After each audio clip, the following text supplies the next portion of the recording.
Olá pessoal, estamos de volta para mais um podcast. Eu sou a Stephanie e hoje nós vamos tratar do tema de comprometimento organizacional. Meu nome é Pedro, estou no 8º período e hoje a gente vai falar com o psicólogo Márcio Siqueira, que é graduado em Psicologia pela FADBA e Teologia na Saúde, MBA em Gestão de Pessoas e apresentador do Psicocast Terapia. Olá, para mim é um prazer poder estar com vocês aqui nesse momento e eu espero de alguma forma poder contribuir. Então, Márcio, fala um pouquinho para a gente sobre você, sobre a sua graduação. Ok. Como você disse anteriormente, Pedro, meu nome é Márcio. Eu tenho atuado na área da psicologia há algum tempo. A minha área de especialização é a clínica, embora eu transite ocasionalmente também na área organizacional. E eu vou começar com a primeira pergunta, que eu separei algumas perguntas para você.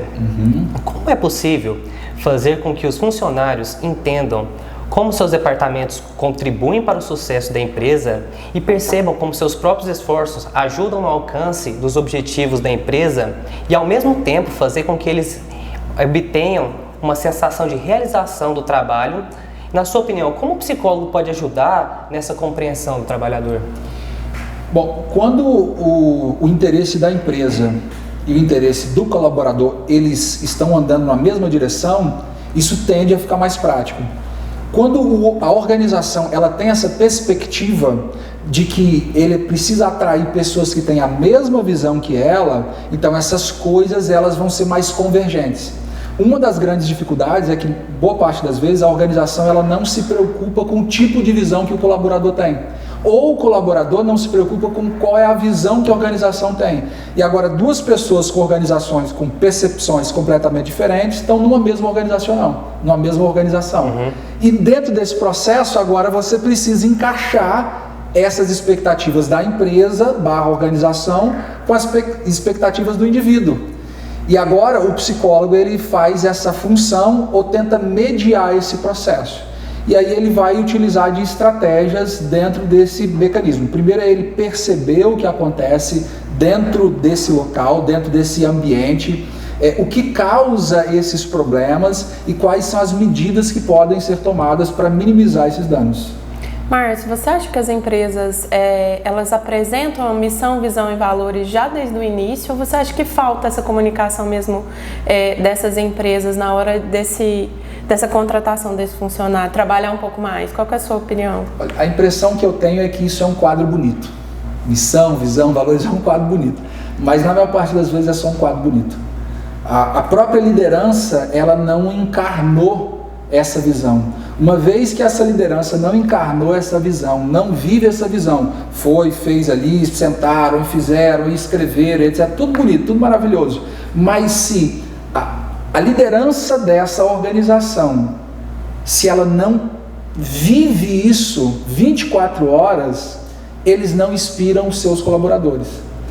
E se a organização vive isso, quando o indivíduo é atraído para aquela organização, ele já sabe, mesmo que não esteja escrito. Ele sabe qual é a missão, qual é a visão, quais são os valores daquele local. Você acha que quando o funcionário ele se depara com a missão, visão e valores que não está dentro do que ele acha ali, que está dentro dos preceitos que ele está acostumado, na sua experiência, esse funcionário ele sai dessa empresa, o psicólogo consegue trabalhar isso com o funcionário? Como é que funciona? Porque geralmente, quando a gente chega na empresa, a gente não consegue vislumbrar tudo isso. Como Você falou, a gente vai vendo como os líderes vão adaptando isso e aí a gente vai sentindo se está dentro ou não daquilo que a gente vivencia. E aí a maioria fica presa por uma questão salarial. Eu já estou aqui e vou ficar na empresa. O psicólogo ele trabalha isso com o funcionário até ficar em ordem, ou chega um ponto onde a empresa não consegue mais trabalhar isso e precisa desligar o funcionário? As duas coisas, porque quando a gente fala de funcionário, a gente está falando de várias posturas diferentes. Então existem colaboradores e colaboradores. Existem pessoas que estão numa organização e ele é um ótimo profissional, só que aquele local é um aquário pequeno demais. Então se você pega um tubarão, coloca ele dentro de um aquário, desde o momento que ele nasce, ele vai ter 20 centímetros. Se você pegasse o mesmo tubarão e colocasse ele no mar, ele chegaria a 2 metros. A diferença não é necessariamente a genética do animal. A grande diferença é o espaço em que ele está inserido. Ele está se desenvolvendo. Então, nesse caso, existem várias possibilidades. Entre essas possibilidades é encontrar esse ponto de equilíbrio entre essa expectativa e essa realidade. O Elon Musk, inclusive, ele falou isso num podcast, uma entrevista famosa, ele falou: o que é felicidade? Felicidade é quando você pega a expectativa, diminui pela realidade. Se a sua expectativa é muito alta para aquela empresa e que sua vida vai mudar e que naquela empresa vai ser tudo maravilhoso, e você lida com a realidade agora, e essa realidade é muito diferente dessa expectativa, então você paga o preço da frustração. E às vezes a empresa ela também se ilude, porque faz ali um processo de seleção e etc. E esse profissional, no decorrer da caminhada, ele vai perdendo a visão. Um dos grandes riscos aí para os gestores então eu não vou treinar o meu colaborador. O que adianta eu treinar ele e ele ir embora? Só tem uma coisa pior do que você treinar um colaborador e ele ir embora. É você não treinar ele e ele ficar na sua organização. Você acha que o processo de seleção, então, ele é muito importante na hora da construção dessa visão? Sim. E saber se o funcionário está ali alinhado com o que a empresa espera e vice-versa? Claro. É melhor você gastar mais e ser mais assertivo do que você contratar muitas pessoas e contratar mal. O Abraham Lincoln disse isso, né? Se eu tivesse 8 horas para cortar uma árvore, eu passaria 6 horas amolando o machado. Essa perspectiva. Não é você fazer muito, é fazer melhor. E às vezes as organizações elas estão infladas de pessoas. Ou seja, tem um número enorme de pessoas com percepções plenamente diferentes, com ideais completamente diferentes, e agora o RH ou o psicólogo ele vai tentar remediar esse processo às vezes, mas seria muito mais prático se a gente fosse mais assertivo dentro desse processo. Pensa num casamento ou num relacionamento, quando o homem ou a mulher deixa claro qual é que é a sua expectativa, eu só quero curtir, se o outro quer, se o outro também só quer curtir, então tá bom. Agora, se eu deixo claro, meu plano aqui, eu estou procurando alguém para me casar, e a outra pessoa também está procurando alguém para se casar, as chances desse relacionamento que ainda vai ter conflito, elas diminuem, porque a percepção deles, ela está mais alinhada. Porque a impressão que eu tenho vendo de fora, não sou da área organizacional, né? Mas a impressão que eu tenho de fora é que o turnover das empresas, ele está bem alto. Então, sim, hoje a gente vê muitos exemplos de pessoas que entram na empresa, acho que não está alinhado com o que ela espera e sai e vai pulando de emprego para emprego.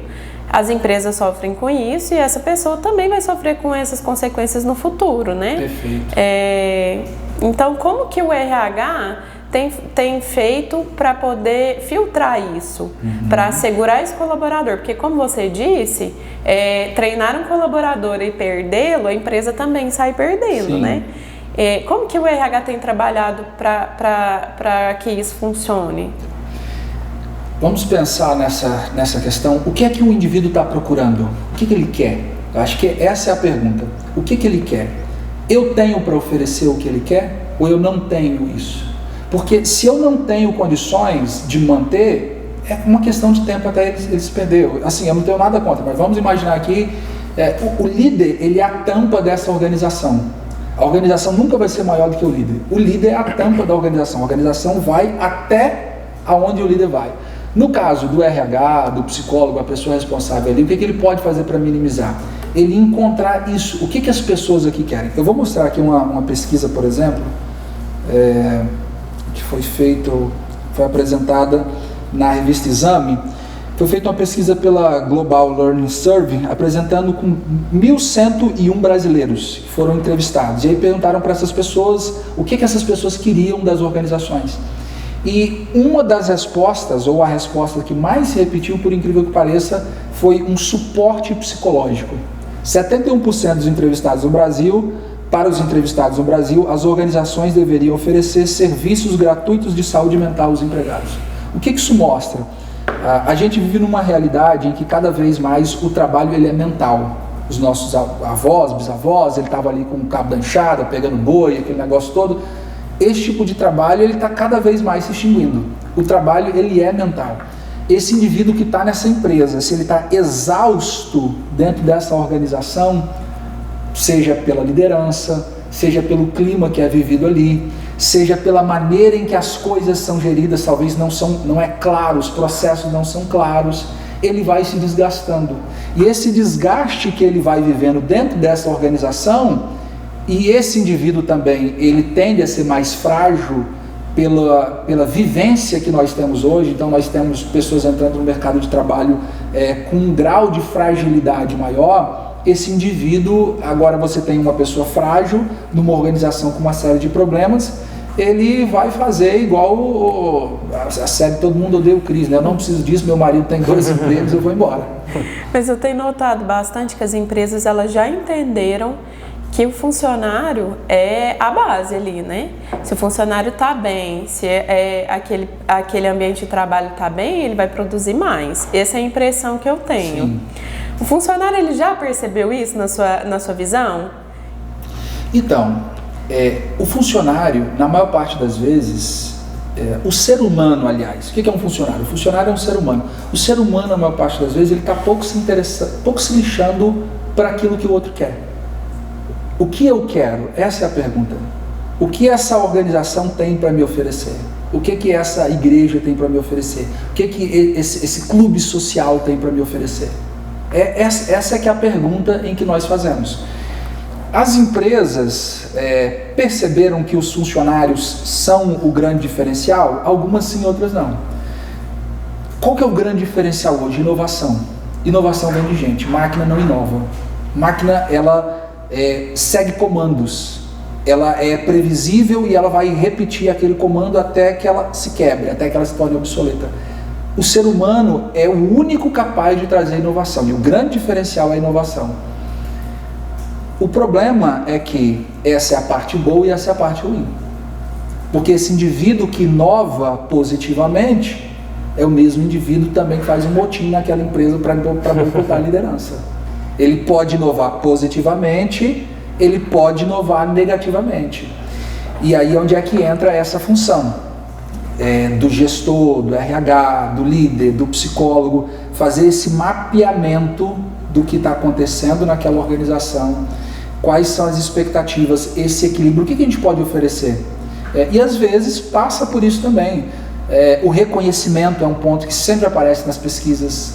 Quando o colaborador ele percebe que ele está aprendendo, que aquela é uma organização que aprende. O Peter Senge falou isso no livro A Quinta Disciplina, ele discorreu isso muito bem, essa perspectiva do indivíduo que aprende, a organização que aprende. O ser humano ele foi feito para aprender. Quando o indivíduo está numa empresa e ele tem a sensação que ele está fazendo a mesma coisa e que ele não sai do lugar, ele começa a se tornar cada vez mais operacional. Aquela ideia do fordista, eu estou aqui, o que eu vou fazer? Eu vou cortar a asinha do frango. É o filme do Chaplin, né? Que ele fica exato, eu vou ficar aqui só apertando um negócio, daqui a pouco eu estou apertando a cara do povo. Não tem motivação, né? Porque não é a minha mão de obra. Esse negócio de mão de obra, cara, isso não existe. Mão de obra, quem precisa da mão de obra? Eu já tenho um robô para fazer a mão de obra. O que precisa nessa obra é a cabeça. E cabeça você não ganha através do grito, através da imposição. Você conquista essa pessoa para a sua forma de pensar ou rechaça ela. Como é que você acha uma forma legal de ganhar essa pessoa? Se ela tem ali habilidade, conhecimento para fazer uma inovação, mas às vezes ela não está com atitude, ela está meio para baixo? Perfeito, essa pergunta é muito interessante, né? Porque, vamos pensar. Por que eu não vou para a Lua? Eu não vou para a Lua porque eu não tenho oportunidade para a Lua. Por que eu não conserto o meu carro? Porque eu não tenho habilidade para consertar o meu carro. Quase tudo na vida passa por essas 3 esferas. Oportunidade, você precisa ter habilidade, mas a grande questão desse tripé é a terceira palavra, que é vontade. O indivíduo que está na organização, ele tem oportunidade, ele está trabalhando. Sim. Provavelmente o problema dele não seja um problema cognitivo, de conhecimento, de saber o que deve ser feito. A grande questão aqui é, ele quer fazer o que ele sabe que deve ser feito? Na maior parte das vezes, o problema ou os problemas gerados nas organizações, em via de regra, não é porque o indivíduo não sabe o que deve ser feito. É porque ele não vê qual que é a vantagem para ele em fazer o que deve ser feito. E aí, como que isso pode ser trabalhado? Você pode pensar Desde questões mais básicas, como a gente falou agora, de um atendimento psicológico para ajudar o clima organizacional.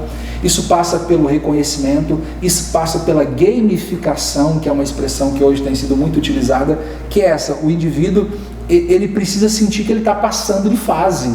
Eu estou há 10 anos e eu estou na mesma fase, pera lá, não dá, eu preciso sair, eu preciso... Aí ele começa a ver outras possibilidades. Agora, só uma questão financeira não resolve, mas passa pela questão financeira também. Eu vou te dar o melhor emprego do mundo, mas você vai ganhar R$500 por mês. Peraí, eu preciso pagar minhas contas, eu tenho filho para cuidar, eu tenho cachorro, eu tenho gato, não é assim. Você tem um limite dentro dessas coisas. Agora, é claro que se a organização tiver muita visão, quando você olha, aí eu estou falando coisa fora da curva, né? Quando você olha para um Elon Musk, quando você olha para um Bill Gates, quando você olha para um Steve Jobs, atraindo gente para ganhar quase como trabalho escravo no início das organizações, os caras trabalhando, dormindo no trabalho. Nossa. Mas aí a gente está falando de gente muito fora da curva, que atrai também gente fora da curva. Mas em via de regra é essa questão. O indivíduo precisa aprender, ele precisa sentir que ele é cuidado, ele precisa perceber que ele é ouvido. E muitas vezes as organizações sentam e dizem assim: vamos, eu quero ouvir vocês. E aí o indivíduo diz: olha, eu acho que isso aqui está errado. Não, mas você não tem direito de falar sobre isso aqui não. Ou seja, se você não quer ouvir a resposta, para que você está perguntando? Então assim, esse clima organização, ele vai passar por esses elementos de reconhecimento humano. Isso vai também para a questão financeira, mas não é só por uma questão financeira. Porque se for por uma questão financeira, sempre vai ter alguém que vai oferecer R$50 a mais, R$100 a mais. O cara vai sair daqui para ali por R$100 a mais. Então esse indivíduo, ele não está nem aí para a empresa. Essa empresa não oferece nada para ele a não ser o salário. Tudo que ele tem para oferecer é a mão de obra, e tudo que a empresa tem para oferecer para ele é o salário. É uma troca muito mesquinha. As organizações podem oferecer muito mais do que isso. Essa questão do salário, né, entra muito na questão do vínculo com a família, né? Se o funcionário tem família, né, para sustentar, então ele vai querer estar alinhado a um emprego, a um salário que vai atender ele, Sim. né? Como que você, na sua opinião, essa questão da família, do social onde ele vive, impacta dentro das organizações ali, com os funcionários? Antigamente a gente tinha uma ilusão, né? A ilusão assim: olha, deixa os seus problemas em casa e quando entrar na empresa você tem que focar no trabalho. Não dá para ele, não tem um cabide emocional que ele vai tirar ali. Ele passou a madrugada inteira com o filho no hospital. Ele vai chegar na empresa e vai ser o melhor funcionário? Não vai. E ele não vai porque ele passou a madrugada inteira com o filho no hospital.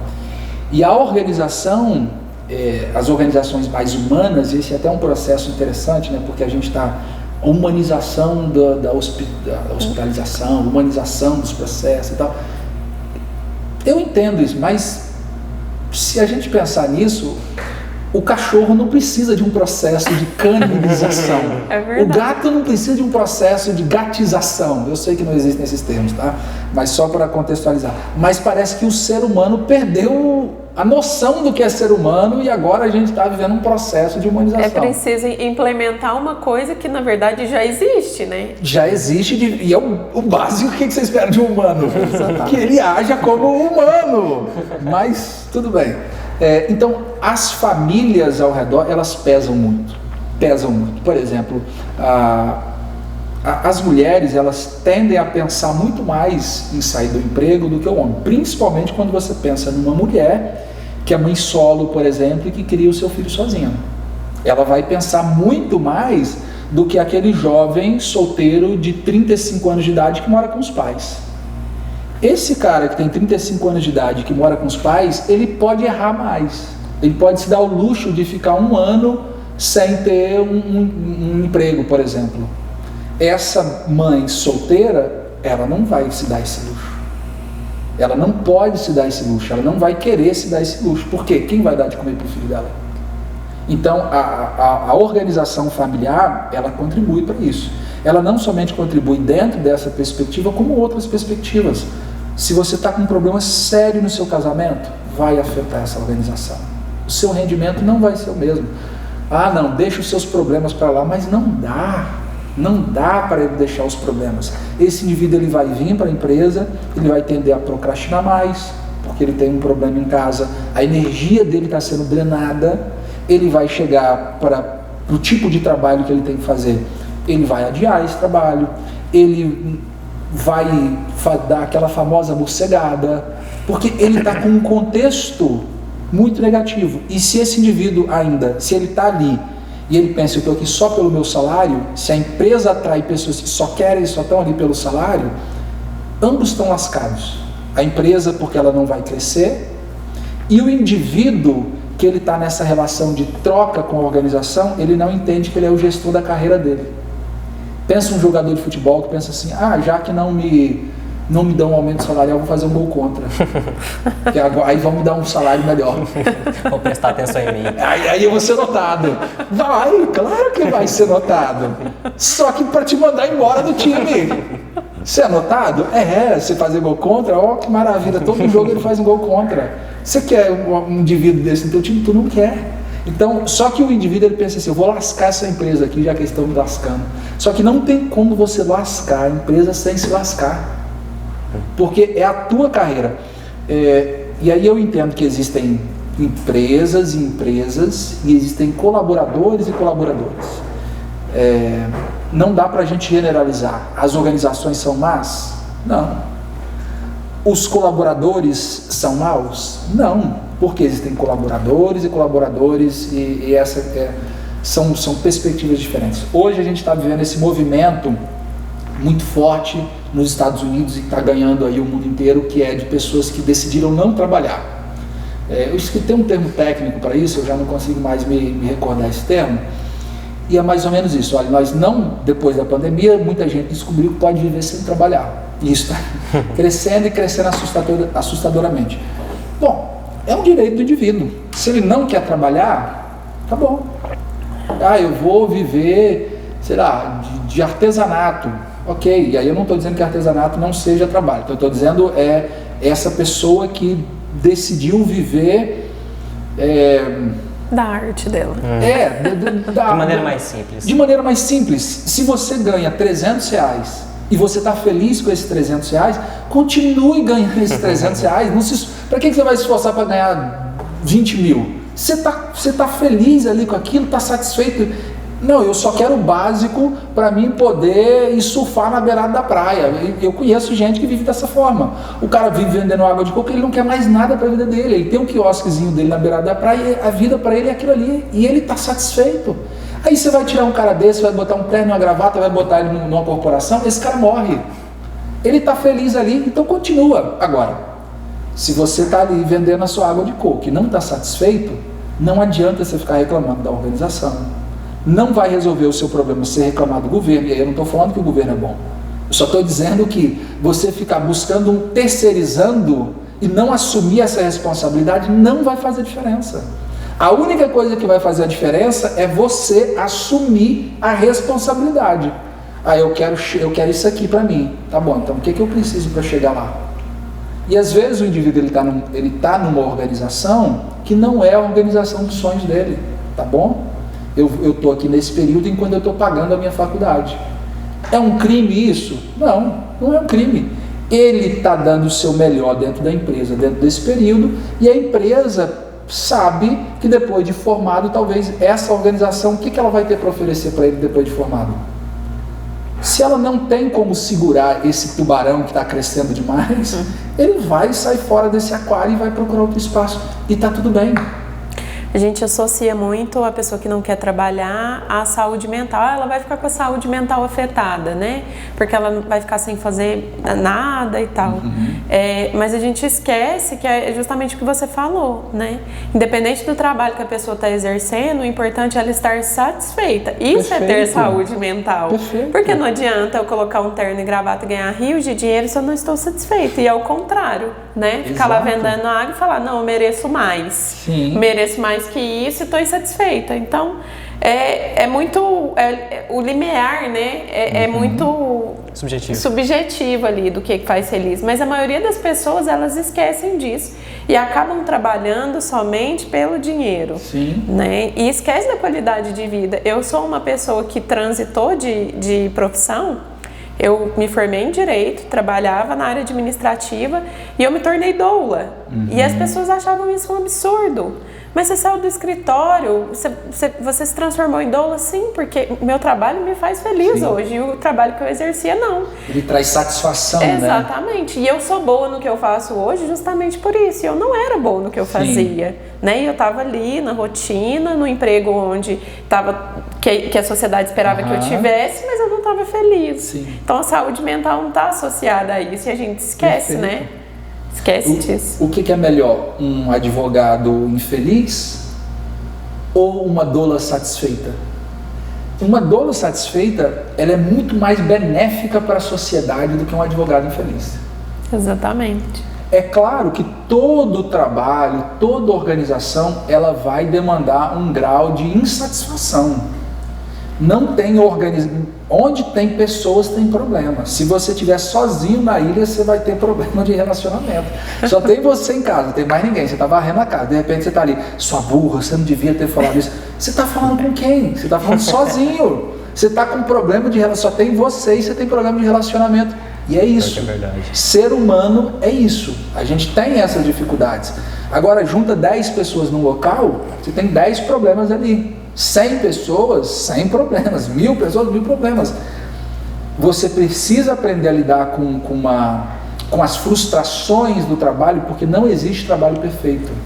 Todo trabalho tem a sua exigência. Mas como você lida com isso? Por exemplo, vamos imaginar no Gustavo Borges, nadador Gustavo Borges, acordando às 5 da manhã, às 6 da manhã, estando numa piscina gelada, nadando 6, 8 horas por dia. Pô, a piscina é muito legal, a piscina no calor, essa piscina no frio, gelada, nadando 6 horas por dia, pera lá. Ele tem que ter alguma coisa dentro dele que é muito forte para fazer isso. Ou você olhar um Lewis Hamilton treinando no dia do aniversário dele, treinando no Natal, treinando no dia 1º.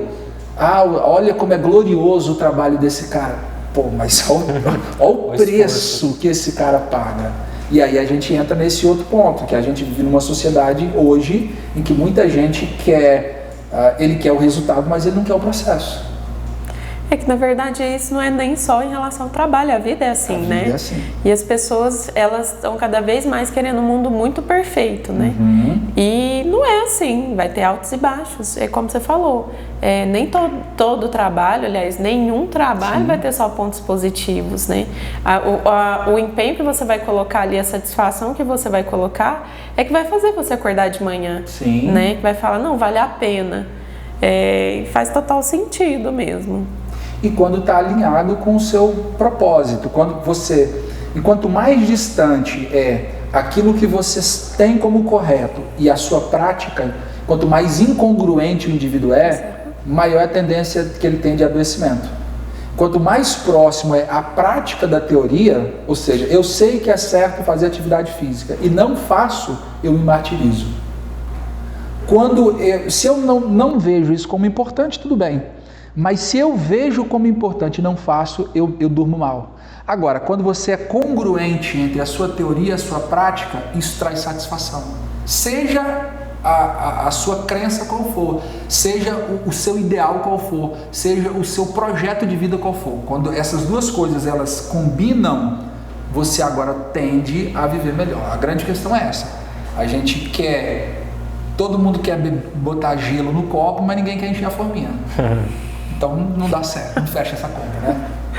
Certo. Márcio, eu queria te agradecer a sua presença, nos somou bastante.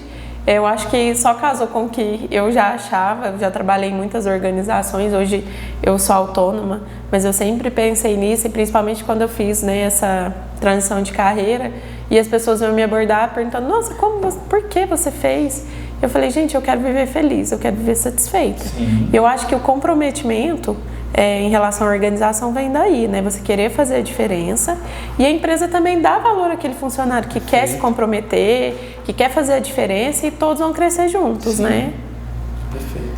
Eu que agradeço a vocês pelo convite. Para mim foi um prazer poder ter estado aqui com vocês nesse momento.